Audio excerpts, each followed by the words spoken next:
Hello.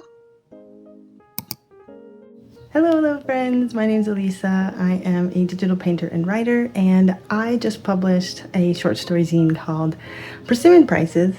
And I just wanted to do this really formal, really simple video. I literally just got out of the shower, my hair is all wet. I'm gonna get a haircut later today, which I'm very excited about because I want it to be like here, not here. I'm trying to like go for that right at the shoulder look. Anyway, so I just washed my hair, waiting for it to dry, because those of you with curly hair know that like you need to really, before you get a haircut, you need to like wash your hair and then wait for it to dry so like the curls are where they need to be before they get cut.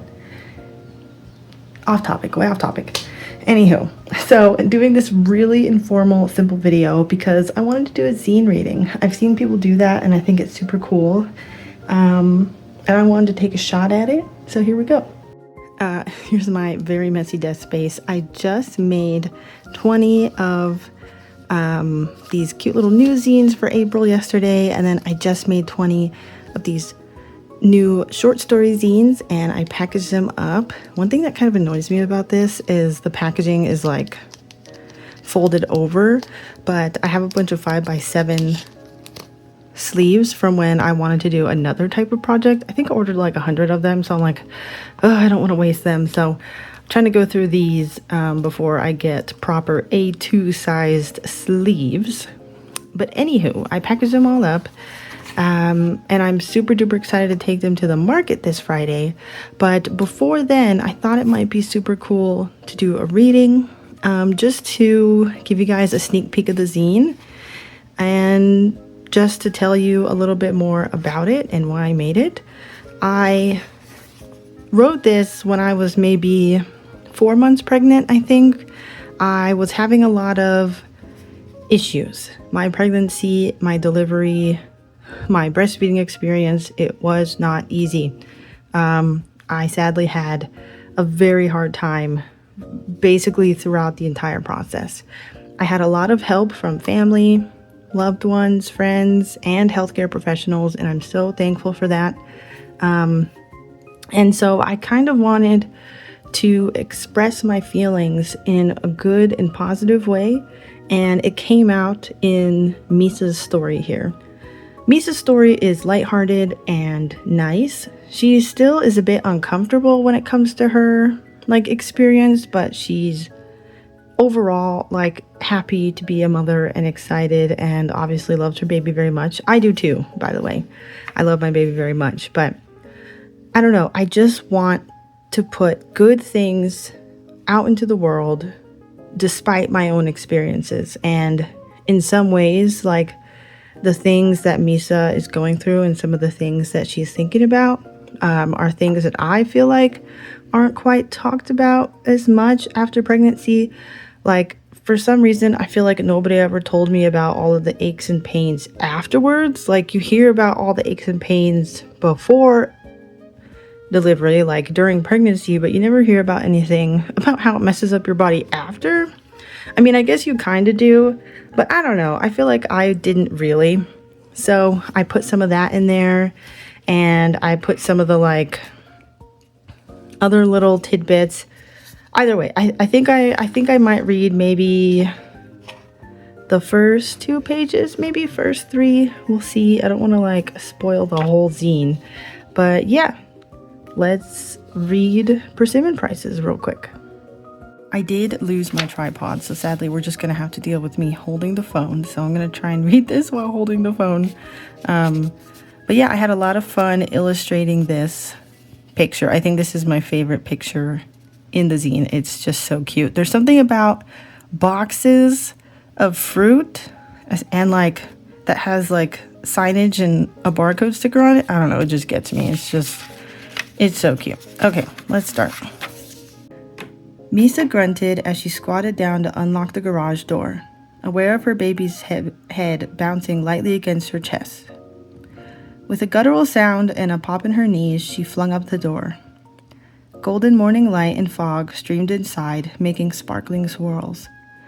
She looked up to admire it as it flowed around the building surrounding her shop. A gorgeous day, right, Ryosuke? She whispered into the top of her baby's head. She turned around to survey her shop, hands on her hips. Boxes and crates filled with fruits and vegetables lay in makeshift aisles in the small space. Small colorful signs popped up between them, noted prices and sales. She began her morning ritual of sweeping the shop and the street out front, as she had done for years. After, she dragged certain boxes to the front of the shop to display in the street. Persimmons, pumpkins, tomatoes, and squash were her preferred fruits for this season, as they were currently very large and beautiful. Though the air was chilled, little sleeping Ryosuke pressed up against her made her sweat beads as she worked. He was like a personal furnace. She stopped to wipe her face from a towel in her pocket. In the midst of realizing she was lower on persimmons than she liked, Ryosuke woke up with a sharp wail. Misa immediately began to bounce and soothe him. She knew what this particular cry meant now, so she made her way back to the back of the shop and sat down to feed him. At a few months old, they finally had a rhythm. She was calmer now when he cried because she knew him better. She knew what he needed. Gone were the torturous days of feeding him every hour and 40 minutes and not knowing what his signals were. Now, he slept through the night and ate every few hours. It had been nigh on impossible to run the shop by herself in the beginning, but she managed with the help of her parents, friends, and the community. Ow! She winced as Ryosuke bit her a little. She looked at his small, chubby face with his partially closed lids, completely content and unaware of his misdeed. She smiled and sighed as she looked around her little shop and took note of what needed to be done next. Things were different now, of course, with Ryosuke. What she used to accomplish in an hour now took her 2, but that was all right. She was actually thankful for the breaks since her body was still recovering. Things just weren't the same. Her hips didn't feel sturdy like they used to, her knees popped, her back ached, and on the list went.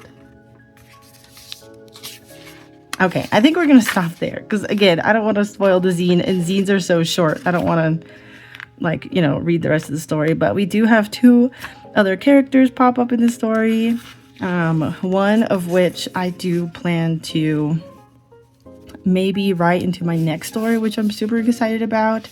But yeah, that's a preview of Persimmon Prices, my new cute little short story zine.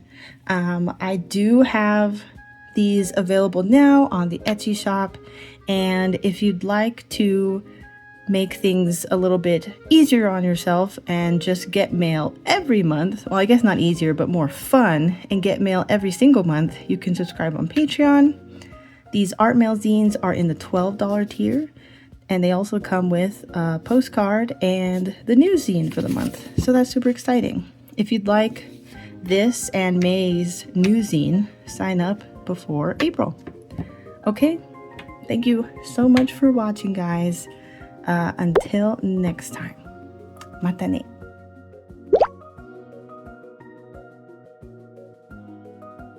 Hello.